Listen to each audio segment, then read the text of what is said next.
crispy crust, melted mozzarella and fresh basil. And you can make this right at home. Well, hello there!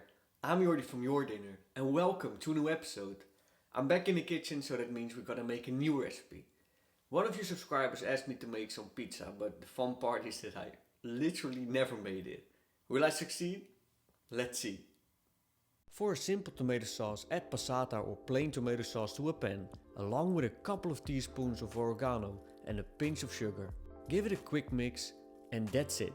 Super simple. In a bowl, add your flour, preferably double zero flour.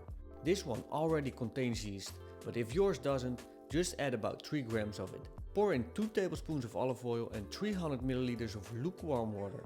And yes, this might look like a lot of salt, but we're making enough dough for 4 pizzas, so trust me on this one. Start mixing and kneading in the bowl.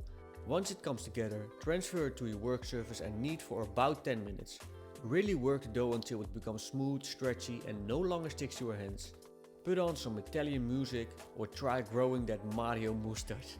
I've always been jealous of that guy and his beard jeans.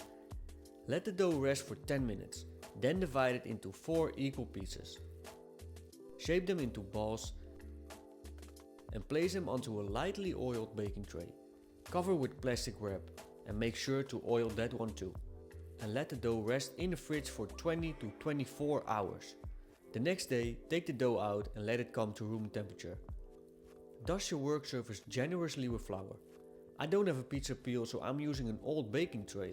This works perfectly fine too, as long as you have a smooth, flat surface. I did some research on how real pizza makers do this and tried my best to copy it. Stretch the dough while keeping the edge slightly thicker.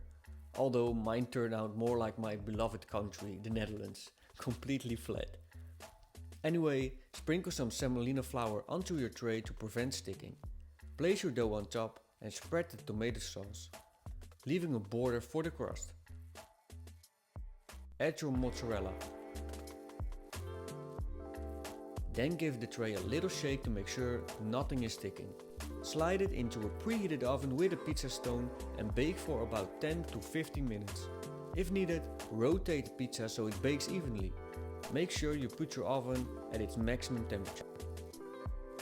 Here's my first attempt. And here's my second. Both had their ups and downs, but that's all part of learning. Finish with some fresh basil on top, because it just makes everything look better. I'm actually really happy with how this turned out.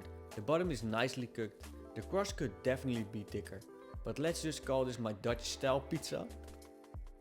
If you have any tips or tricks, let me know down in the comments. I love to learn from you and I hope you give this a try yourself. Enjoy!